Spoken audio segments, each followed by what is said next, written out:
तमाम दोस्तों को अस्सलाम वालेकुम और happy new year and best wishes for you. जैसा कि आप जानते हैं कि हम इस वक्त साल 2022 में दाखिल हो चुके हैं और हमें सबको पता है कि दुनिया भर के बेशतर ममालिक की तरह 2021, 20 और 19 जो वो कैसे गुजरा है, वेरिएंट और पेंडेमिक वेव ने जो है वो तबाही मचाई रखी और मुल्कों की जो मईशत थी वो तबाही के दाने पर चली गई और बेरोज़गारी, महंगाई में इजाफा हो चुका है, जिसकी वजह से दुनिया भर की तरह पाकिस्तान में भी जो कौम है, अवाम है, जो वो हुकूमतों को भी तनकीद का निशाना बना रही है और बीते हुए बरसों को भी तनकीद का निशाना बना रहे हैं। तो इस साल के लिए नेक ख्वाहिशात हैं हमारी जानब से। हम यूट्यूब की दुनिया में रहने वाले जो लोग हैं उन सबको हम साथ मिला के ये दुआ करते हैं कि दुनिया भर की तरह पाकिस्तान में भी जो है वो प्रॉस्पेरिटी अम्यूजमेंट के लिए जो है वो बेस्ट विशेस हैं हमारी। और हमारे साथ इस वक्त सीनियर सहाफ़ी और चैनल 5 के ब्यूरो चीफ सज्जाद अंसारी साहब मौजूद हैं। उसके अलावा यहाँ पे मुकामी तजिया कार हैं उस्ताद इरफान साहब, वो भी मौजूद हैं। हम उनसे भी बात करेंगे। सबसे पहले सज्जाद अंसारी साहब, आपका बहुत शुक्रिया, कीमती वक्त दिया आपने। और क्या कहेंगे नए साल के हवाले से, क्या ख्वाहिशात हैं आपकी और बीते हुए जो बरस हैं उनके मुतल्लिक आप क्या कहेंगे? बेरोजगारी बढ़ चुकी है, महंगाई बढ़ चुकी है, हुक्मरानों को तनकीद का निशाना बनाया जा रहा है और बीते हुए बरसों पर कोई बड़ी कड़ी तनकीद की जा रही है, क्या कहेंगे? इसमें मलिक साहब, सबसे पहले तो मैं 2022 के जो मुबारकबाद देता हूँ तमाम पाकिस्तानियों को, तमाम देखने वालों को, आपको सबको जो यहाँ पे मौजूद हैं।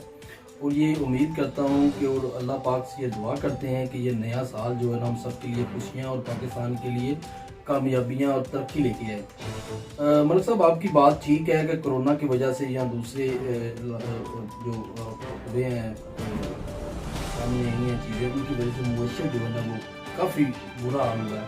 इसमें मैं तो ये समझता हूँ हुक्मरानों की कुछ गलत पॉलिसी हैं वो इसमें शामिल है।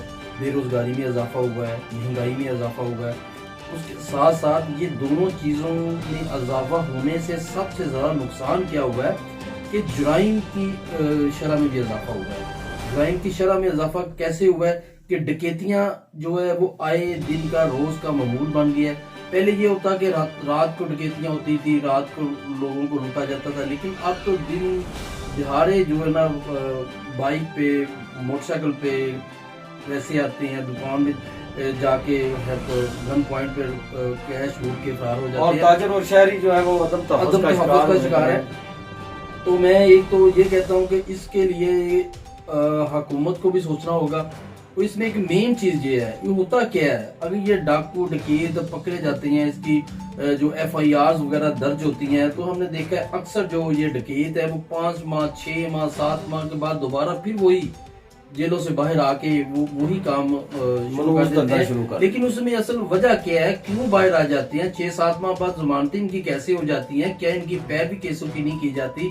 क्या ये केस इतने कमजोर बनाए जाते हैं कि ये जमानतों पे जो बाहर आ जाते हैं, या जो इसके मदई हैं वो इसकी पैरवी नहीं करते? असल वजह क्या है, कहाँ पे आके वो खराबी है, कहाँ पे आके वो चीज है कि ये डकैत दिन पर दिन इजाफा हो रहा है और दूसरे जो गिरफ्तार भी होते हैं वो जल्दी 6-7 माह, 8 माह बाद जो हम देखते हैं कि उनकी जमानत होगी है वो बाहर आ जाते हैं। और दूसरा मैं आपको ये भी कहूँगा कि जो हमारे हुक्मरान हैं इनको इस साल में कुछ नए कवानीन बनाने की भी ज़रूरत है।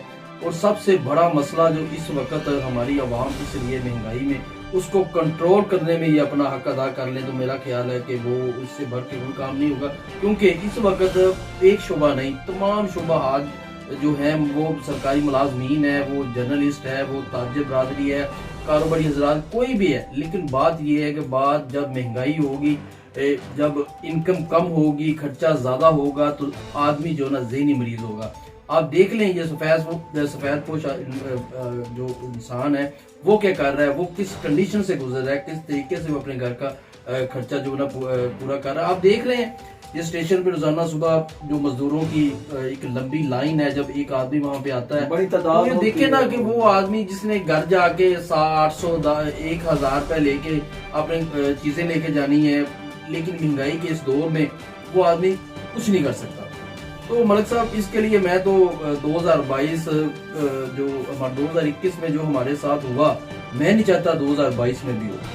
بالکل جی 2022 میں بھی ایسا نہیں ہونا چاہیے. مہنگائی میں اضافہ ہوا, بے روزگاری میں اضافہ ہوا, کرائم میں اس کی وجہ سے اضافہ ہو چکا ہے. لوگ جو ہے وہ فاقہ کشی خودکشیوں پہ مجبور ہوئے پڑے ہیں. تو سب جو ہے وہ یہاں پہ پاکستان میں پالیسیاں ناقص پالیسیاں بنی ہیں اور نئے قانون بننے چاہیے, نئی پالیسیاں بننی چاہیے. تو یہاں پہ استاد عرفان صاحب جو ہیں اب ان سے پوچھتے ہیں کیا تاثرات رکھتے ہیں, کیا خیالات رکھتے ہیں, نئے سال کے بارے میں کیا میسج دیں. سب سے پہلے تو تمام دیکھنے والوں کو, سننے والوں کو میری طرف سے نئے سال کی خوشیاں مبارک ہوں. لیکن اصل میں دل جو ہے نا وہ دکھتا بھی ہے خوشیوں کا کہہ کہ خوشیوں کی مبارک ہو, کیونکہ پچھلے کافی عرصے سے جو ہے نا ہم دیکھ رہے ہیں کہ نیا سال جو ہے نا وہ غریب کے لیے کچھ نہیں بدلتا ہے تو صرف امیروں کے لیے. اب ایک بندہ ہے, اس کے 2 یونٹ چل رہے تھے, اب اس کے 10 یونٹ ہے, 15 یونٹ ہے, 20 یونٹ ہے. لیکن فرق یہ پڑتا ہے نئے سال میں جو غریب ہوتا ہے نا, ایک بوڑھی عورت اگر مانگ رہی ہے, نئے سال میں ہم دیکھیں گے اس کی نواسی بھی ساتھ کھڑی ہو کے مانگ رہی ہے. ٹھیک ہے, تو یہ ہے کہ نئے سال میں ہماری تو یہی دعا ہے کہ ہم سب کو یہ عزم کرنا چاہیے کہ خوشیاں دیں. دعائیں تو سب کریں گے لیکن ہم ایک دوسرے کا احساس کر کے ہم خوشیاں دے سکتے ہیں, یہ ہمیں خود ہی کرنا پڑے گا.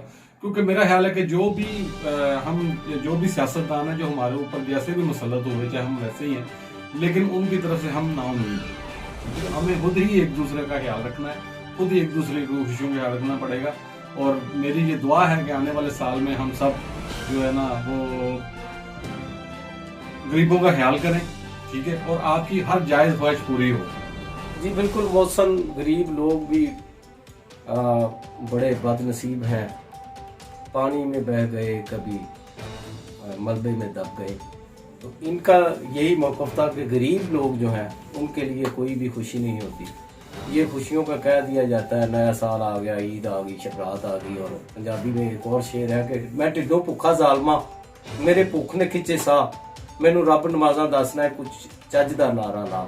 تو یہاں پہ ہمارے ملک میں غریب اور عام لوگ ہی نہیں بلکہ اس وقت وائٹ کالر جو ہیں, جو سفید پوش طبقہ ہے, وہ بھی اس وقت بہت مجبور ہے اور بڑی قسم پرسی کی زندگی بسر کر رہا ہے. کاروبار جو ہے وہ نہیں ہے اور ہر کوئی جو ہے وہ ہر دوسرا تیسرا بندہ جو ہے وہ پریشان ہے, کاروبار کی وجہ سے پریشان ہے, مقروض ہیں وہ لوگ. اور بجلی کے بل بھی ادا نہیں کیے جاتے, وہ بہت زیادہ بھیج دیے جاتے ہیں. مہنگائی میں اضافہ ہو چکا ہے, دالیں اتنی مہنگی ہو چکی ہیں کہ غریب آدمی جو ہے وہ گوشت تو بڑی دور کی بات ہے, وہ دال پکانا بھی ان کے لیے بڑا مسئلہ بنا ہوا, بڑا امتحان بنا پڑا ہے. بچوں کا پیٹ پالنا بڑا مشکل ہو چکا ہے. تو اس پہ انیشیٹوز لینے چاہیے اور اقوام متحدہ کو بھی اپنا کردار ادا کرنا چاہیے. اس میں ساتھ میں ہماری جو فوج ہے اس کے سربراہ کو بھی سوچنا ہوگا کہ پاکستان میں یہ ہو کیا رہا ہے, اس پہ نوٹس لینا چاہیے. سپریم کورٹ آف پاکستان کو بھی نوٹس لینا چاہیے کہ یہ مہنگائی تو بڑھ رہی ہے, ساتھ میں یہ کرائم کیوں بڑھ رہا ہے, اس کے پیچھے آخر کیا محرکات ہیں. یہ جو چپے چپے پر وارداتیں ہو رہی ہیں, کسی کو بھی لوٹ لیا جاتا ہے, تو اس کے پیچھے بھی وجہ صرف یہی ہے کہ بے روزگاری بڑھ چکی ہے, مہنگائی بڑھ چکی ہے. تو اسی کے ساتھ ہی ہم سب تمام دوستوں سے پھر سے دعا کرتے ہیں کہ نیا سال ان کے لیے خوشائن ثابت ہو, ہم سب کے لیے, ہمارے ملک کے لیے, ہمارے صوبے کے لیے, ہمارے تمام جتنا طبقہ ہے, غریبوں کے لیے, مسکینوں کے لیے یہ خوشائن ثابت ہو. اسی کے ساتھ ہی ہم اجازت چاہتے ہیں. پاکستان